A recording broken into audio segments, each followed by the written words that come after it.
The story narrates that a civilization has perished, yet as with all things, there is a cycle. Where an end exists, a new beginning looms to perpetuate the legacy of hope. The wise entities have thus forged a vessel. It is said that 700,000 years ago, upon the goddess's awakening, new life would emerge on Earth. In the northwest, a woman walked unclothed amidst a blizzard and a frigid, barren landscape devoid of vegetation. She murmured that her awakening was premature, shielding her body with her hands for warmth. The brutal winds, sharp as razors against her skin, served as a stark reminder of the desolation, a jarring reality that left her feeling stranded with nowhere to turn. The narrative then transitions to her palace, where she sits upon her throne, having waited nearly 300 years, yet no one has appeared. She pondered the absence of the prophesied hero who required her aid, her purpose to guide this hero towards their destiny, to vanquish the malevolent civilization that had been sealed away after the destruction of their planet. She considered it outrageous to have awakened so prematurely during an ice age, specifically during the Gun's glaciation period, which occurred 700 to 900 years prior, a time devoid of intelligent life forms, let alone humans or heroes. Rising from her throne, she questioned the reason for her early awakening, lamenting that her flesh was at its prime to welcome the hero. She believed she was destined to manifest before the hero, guiding him on his quest to liberate humanity from the clutches of evil. She envisioned embarking on an adventure with his motley crew of warriors, supporting them in their monumental struggle against foes intent on world destruction. She fantasized that, should all go well, she would ultimately settle down with the hero, perhaps even form a romantic bond, savoring the simple joys of mortal life.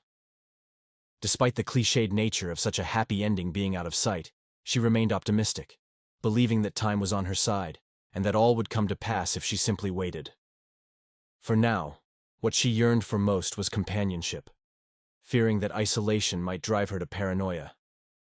After 300 years of solitude, she felt profoundly lonely and teetered on the brink of madness. All she desired was conversation to stave off the silence. In an attempt to alleviate her boredom, she employed advanced technology to conjure a flame. Proclaiming herself a goddess, she watched as the magical flame she cast resulted in a large explosion, setting trees ablaze. Despite possessing overwhelming power, she found it futile for anything other than creating pyrotechnics to vent her frustration. Yet, even in this state, gazing into the campfire seemed to have a soothing effect, and in that moment, the goddess transformed into a formidable pyromaniac of destruction. 200,000 years later, the goddess awoke once more, conversing with herself. She declared herself the stunning SAUCEsy, compelling Lucretia to concur, though Lucretia was but another facet of her own being. Speaking into the mirror, she proposed a gathering, envisioning a splendid time filled with shopping and delightful treats. She agreed with herself that it would be wonderful to stay up all night, watching movies and gossiping about boys, laughing with the abandon of a lunatic. The story humorously suggests that our goddess may have become a psychopathic virgin, but that's just a jest. In a moment of frustration, she shatters the mirror, exclaiming that it's all gone awry. She vents her anger, having role-played countless personas for 200,000 years to stave off loneliness. She muses about starting a film career, given her extensive experience in acting. Amidst her tirade, she confesses a desire for the warm embrace of a man, feeling hopeless as she pounds the ground. She acknowledges her expected divine demeanor, yet laments the absence of anyone to witness it. Our goddess becomes hysterical, bemoaning her beauty that surpasses all human comparison, yet it's meaningless without another to appreciate it. She half-jokingly wishes for an unattractive friend, to feel secretly superior as the hero falls for her alone. Another 200,000 years pass in her palace, and she awakens devoid of energy or excitement. It's been 400 to 300 years since her last awakening, and perhaps 50,000 years since she last spoke. No longer craving human interaction, she's drowning in despair, her clenched fists symbolizing her growing contempt for humanity. As she cries, she reflects on the cruel fate of being an immortal goddess, unable to even starve. Gazing out her window, she notices the snow has stopped. It's the Mindel-Riss interglacial period, 200,000 to 300,000 years ago. Venturing outside, She floats in the air, rejoicing as the sun's rays melt the ice, providing moisture to the soil. More importantly, she's thrilled to don her protective outfit, intended for the final battle against the Dark Lord. Surveying the landscape, she marvels at the greenery that has emerged just centuries after the snow ceased. Yet she doubts the Dark Lord's imminent arrival and secretly wishes for a world-threatening crisis. Suddenly, she spots a saber-toothed tiger, and rather than fear, she assesses its tastiness and power level. A man appears and slays the beast, revealing himself to be a Neanderthal, a species that inhabited the planet from 400,000 to 20,000 years ago. Our goddess is overjoyed at the sight of another person, an intelligent creature, and a man no less. She approaches him, extending her arm, ready to perform her divine role. Introducing herself as Artesia Gaia Nagasus, the goddess of creation, she inquires about his name. Despite her elation at finally speaking her name after 400,000 years, the man seems confused. She wonders if she's chosen the wrong words, and, feeling ashamed, acknowledges him as a mighty hero and thanks him for saving her. As she fears he might leave, she pleads with him to stay, claiming she has more to say. Exhausted, she watches as he eyes her predatorily, realizing he may not recognize her as a deity. She contemplates whether her divine beauty has any effect on him and concludes that he's more animal than human. While contemplating the nuisance of the man's behavior, she noticed he was injured. She considered healing him, reaching out her hand as he defensively recoiled. She realized the gravity of interfering with evolution's natural selection. What if her intervention altered the course of a species meant to thrive, or doomed one meant to perish? Despite these concerns, she offered to mend his wounds, assuring him that her beauty made her capable of such healing. The man grew more cautious, prompting her to address him endearingly and insist on helping him. She couldn't fathom why he avoided her aid, reminding him that a goddess's favor is not bestowed lightly. His aggression only escalated, leading to a heated exchange. She questioned his disdainful gaze, wondering if he suspected her of ignoble intentions, though she assured him of her standards. Eventually, they reached an understanding, and she began to heal his wounds. In an instant, they were healed, leaving the man bewildered and grateful.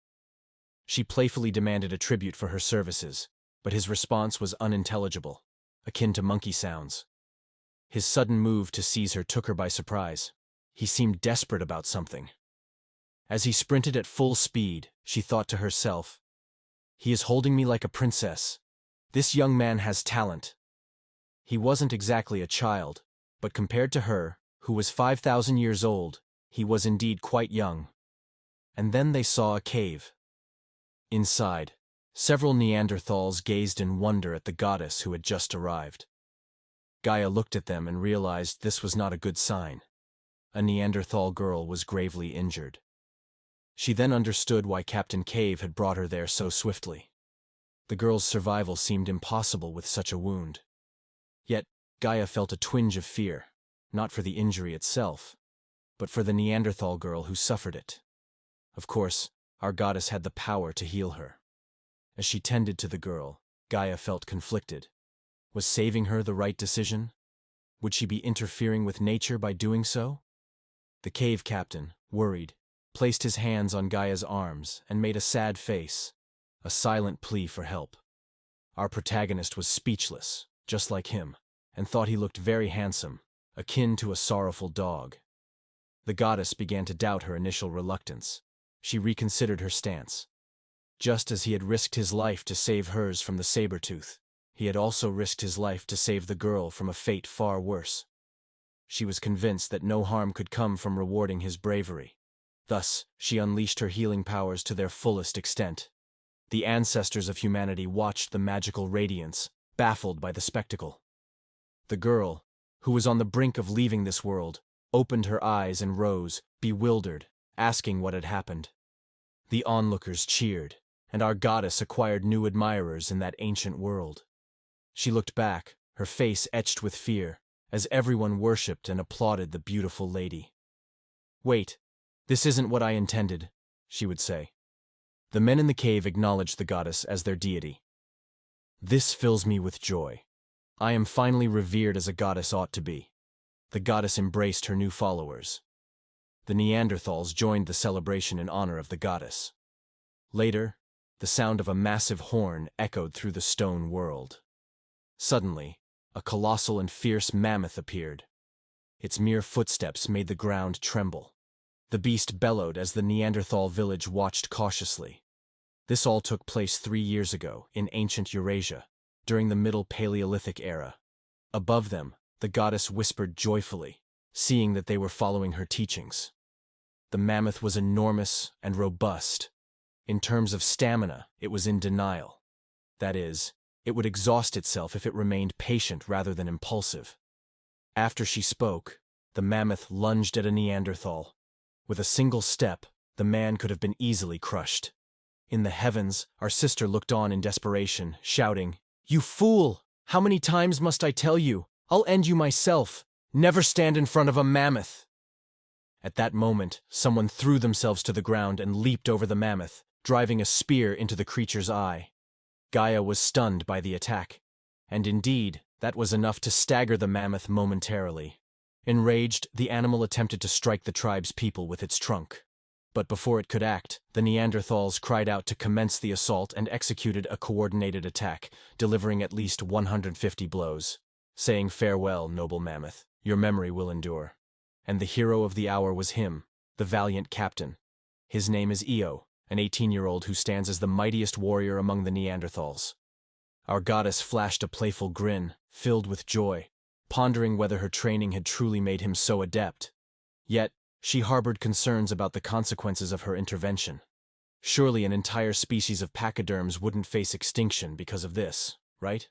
Indeed, they were already extinct. Mammoths roamed from approximately 4.8 million to 40 million years ago, and within the tranquil Neanderthal tribe, there was a time when they reigned supreme. Communication was their own unique art. Then, our goddess emerged, beckoning the people to heed her call. Striking one stone against another, she commanded their attention. And suddenly, fire. The forefathers of humanity wore expressions of comical astonishment. How did that eccentric woman with azure locks ignite fire by merely clashing stones together? They wondered. And the crowd erupted in cheers, hailing her as their goddess of fire. The goddess admitted to herself that she ought not to bestow such knowledge upon them. Yet their reactions were irresistibly enthralling. The Neanderthals mastered the power of fire in their final years. Now, with the mastery of fire at their fingertips, they could kindle a grand blaze, suitable for roasting meat and serving as a novel, wondrous spectacle. Gathered around the brazier, its warm orange and yellow hues radiating, they celebrated. Joy was abundant among them all, except for our protagonist. She stood apart from the village, her countenance marred by profound dejection. A grand festivity unfolded without her. The goddess, green with envy, observed them. "Look at them, reveling without a care. They lack even the courtesy to conceal their merriment," she muttered bitterly. "I wager they'll soon pair off one by one. Oh, forget it. It's been eons since I've held a man's hand. But these mortals will seize any opportunity to slip away. What am I even saying? I am a goddess. Surely these mortals wouldn't dare approach me. They're too primitive to appreciate the divine allure I embody. Perhaps I'm merely frustrated from eons of solitude. Yes, that must be it. I am perfectly content, even if they show no interest in my flawless beauty." By Neanderthal standards, the goddess did not embody their ideal of beauty. She then exclaimed, frustrated, that if that was the issue, she had even altered her attire to align with their fashion, a move she claimed was meant to foster better communication. She then pondered, "What is amiss with me?" Yet, in her heart, she yearned for a confidant. Confusion clouded her thoughts. What am I uttering? I should remain impartial and simply watch over the natural order. It was then that Captain Caveman, witnessing her tears, locked eyes with her. A silent exchange ensued.